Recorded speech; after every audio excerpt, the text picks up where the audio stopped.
13h sur Al-Oula. Bienvenue dans ce journal et au sommaire ce mercredi. À la une de cette édition, la réunion semestrielle du Conseil de sécurité de l'ONU. Des consultations à huis clos seront tenues aujourd'hui sur la question du Sahara marocain, avec la participation, entre autres, de l'envoyé personnel du secrétaire général de l'ONU pour le Sahara, Staffan de Mistura. Il affecte à peu près 400 000 personnes au Maroc. L'autisme mobilise les familles et les acteurs autour de cette cause. Une campagne médiatique nationale est lancée tout ce mois d'avril. Un seul objectif, sensibiliser aux solutions de prise en charge. Al-Oula rejoint cet élan et nous rapproche de la vie scolaire de 3 enfants autistes. Le mois de Ramadan ne les a pas découragés à choisir le Maroc pour un séjour des paysans. Les touristes étrangers affluent en masse vers les destinations touristiques du royaume. Agadir, en l'occurrence, retrouve des couleurs après 2 années de vaches maigres. Les voyants tendent enfin vers le vert. Le taux d'occupation des établissements hôteliers d'écoles, de quoi mettre au beau fixe le moral des professionnels.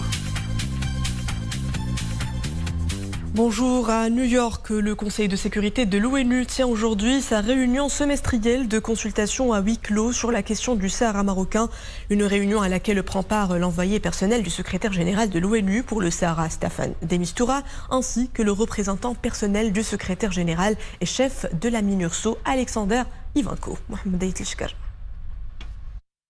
Les consultations aujourd'hui au Conseil de sécurité de l'ONU interviennent dans un contexte marqué par un soutien grandissant à la marocanité du Sahara, à la légitimité des droits du royaume sur ses provinces du Sud et au plan d'autonomie comme seule et unique solution à ce différend régional hérité de la guerre froide. Depuis 2007, depuis 15 ans, 18 résolutions consécutives du Conseil de sécurité ont consacré la prééminence, le sérieux et la crédibilité de l'initiative marocaine, y compris la résolution 2602 adoptée en octobre dernier, il y a 6 mois seulement. La nouvelle réunion de consultation au Conseil de sécurité intervient aussi à un moment où l'initiative marocaine d'autonomie continue de recueillir l'appui fort et agissant des États membres des Nations Unies. Tout dernièrement, c'était au tour de l'Espagne de considérer cette initiative marocaine d'autonomie comme étant, et je cite le président du gouvernement espagnol, la base la plus sérieuse, réaliste et crédible pour la résolution du différend.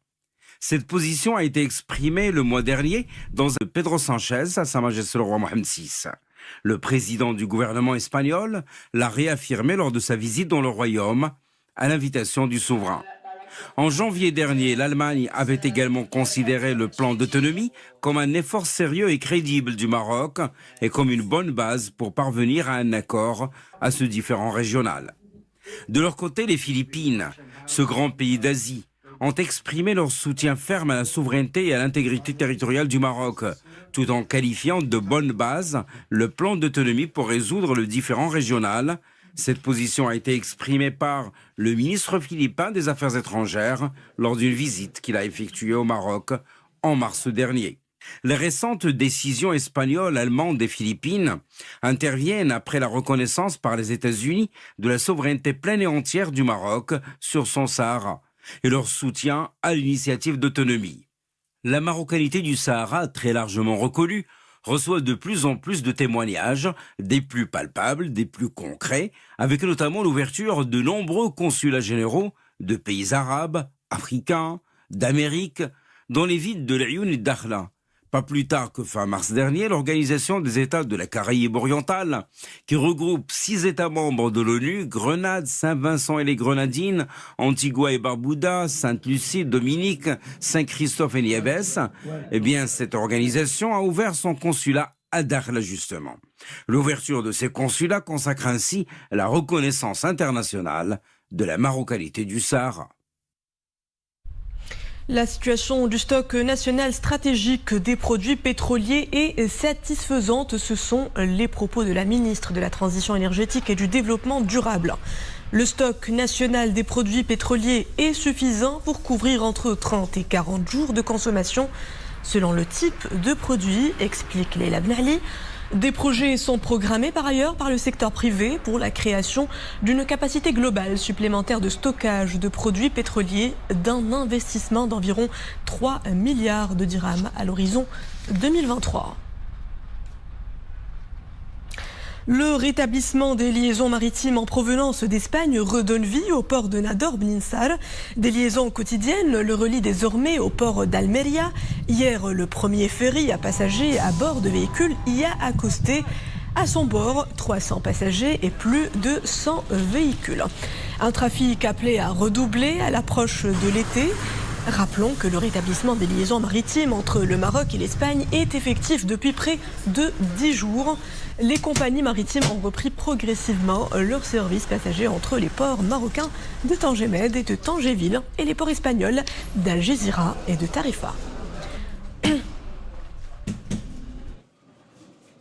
Et on enchaîne avec les couleurs du ciel et la pluie qui fait un timide retour aujourd'hui après plusieurs jours de temps sec. De faibles pluies avec orages localisés arroseront donc le nord de l'Oriental, l'est de la Méditerranée, le Saïs, le Tangérois, le Loukous, le Rif et le Moyen Atlas. Et la neige s'invitera à son tour dans les sommets du Moyen Atlas et du Rif avec un temps relativement froid sur l'Atlas. Football à présent et on connaît désormais nos adversaires aux éliminatoires de la CAN 2023. Un tirage au sort plutôt mitigé pour la sélection nationale. Les Lions de l'Atlas ont hérité d'un groupe K aux côtés de l'Afrique du Sud et de deux équipes moyennes, le Zimbabwe et le Libéria. Les Lions de l'Atlas dans le chapeau 1 rejoignent ainsi les 48 sélections engagées et réparties dans 4 pots en fonction du dernier classement FIFA. Morocco, the Atlas Lions, they have 18 appearances. Avril est le mois consacré à l'autisme. Une campagne médiatique nationale est lancée pour sensibiliser aux prévalences actuelles et sur les solutions de prise en charge adaptées. Al-Oula y adhère avec un grand format, un reportage réalisé au sein d'une école spécialisée qui vient de prendre ses quartiers dans l'école primaire publique Al-Hassaniya Dar Salam de Rabat. Baptisée la Futuro School, cette structure s'inspire d'un modèle d'apprentissage réussi en Europe. Elle est initiée par l'association Vaincre l'autisme. L'établissement propose une prise en charge individuelle et il est aussi le premier à proposer la méthode ABA au plan national. Notre équipe y a passé une matinée avec 3 enfants autistes. Un reportage de Fouad El-Harrach chez Nisrina Ousda. Regardez. Cela fait à peine quelques semaines que Sofia, Inès et Aymen ont intégré cette école. Ils y ont visiblement pris goût. Accompagnés par leur éducatrice, la mine joyeuse, ils empressent le pas pour retrouver l'ambiance de classe. Il est 9h du matin. C'est parti pour une séance individuelle. Grand atout d'une méthode réussie.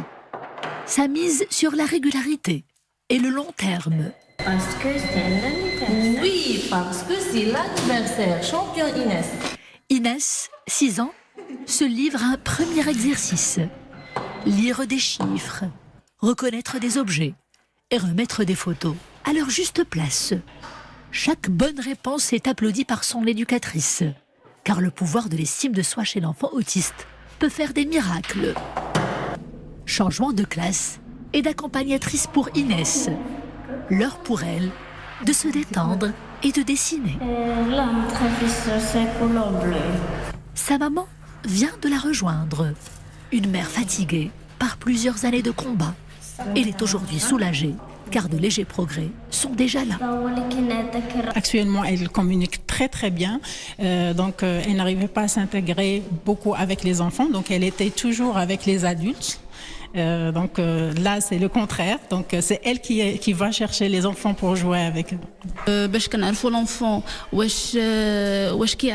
Avant toute chose, nous faisons des tests d'évaluation générale où il est question de proposer des jeux ludiques à l'enfant autiste pour jauger le degré du trouble autistique et sa concentration.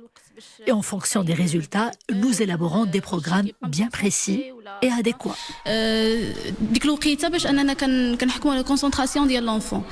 Aymen a 7 ans. Il ne parle pas beaucoup.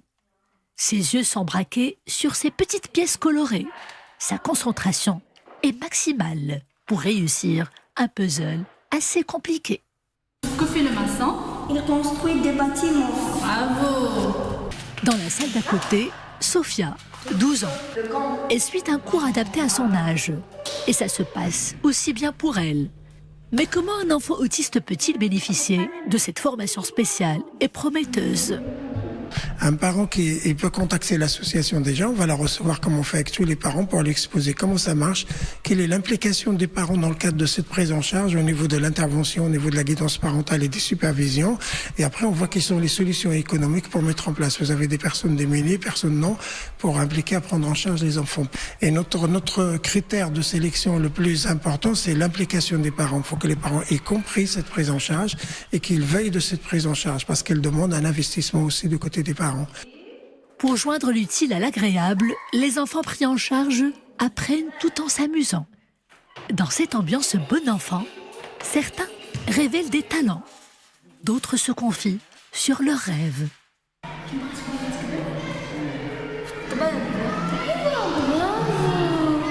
Clap de fin pour cette séance matinale et bienvenue en Espagne, car avec la thérapie précoce, tout est possible.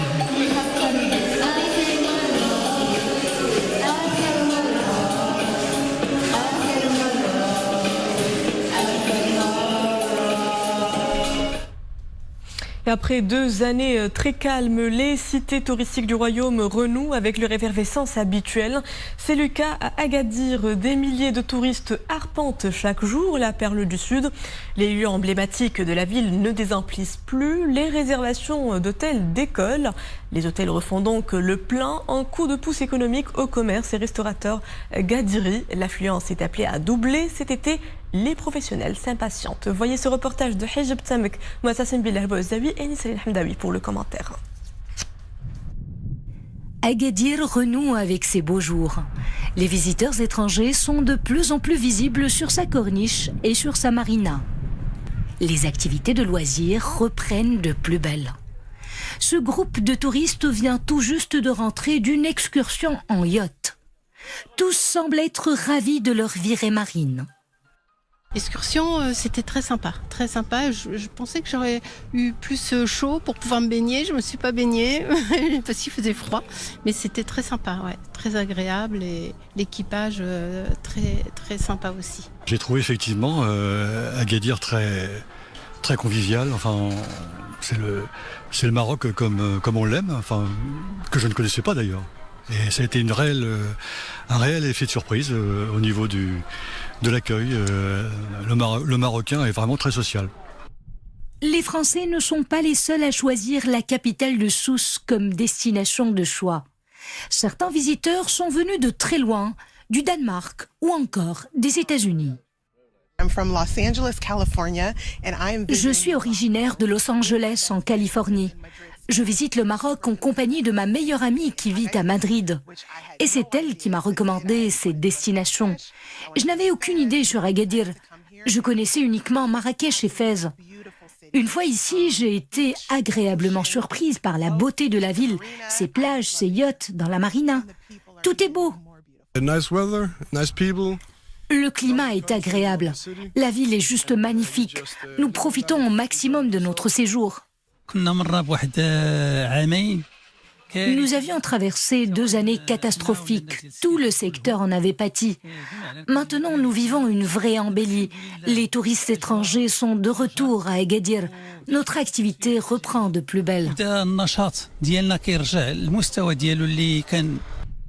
Du côté des structures hôtelières, c'est la reprise avec un grand R. Les réservations reprennent. La période du Ramadan ne semble pas dissuader les touristes étrangers. Tout ce qu'ils recherchent à Agadir, ils le retrouvent à n'importe quelle période de l'année. L'hôtel où je suis, c'est bien, l'animation, la piscine, les toboggans, le soleil. Bref, Agadir, c'est la meilleure ville du Maroc. C'est la destination des vacances parce qu'on adore le Maroc. Les gens sont très accueillants, très chaleureux, très gentils. Il fait très très beau toute l'année. Et voilà, c'est un pays de destination, pays du cœur. On attend toute l'année de travailler pour pouvoir venir au Maroc 15 jours tous les ans. Pour les touristes étrangers, la destination Maroc est une valeur sûre. Le royaume, ils le visitent et le revisitent, toujours avec le même entrain. Et voilà, c'est ainsi que prend fin cette édition. Merci à vous de l'avoir suivi. Tout de suite, le Télédiario en compagnie de Zoubeida El Fasri.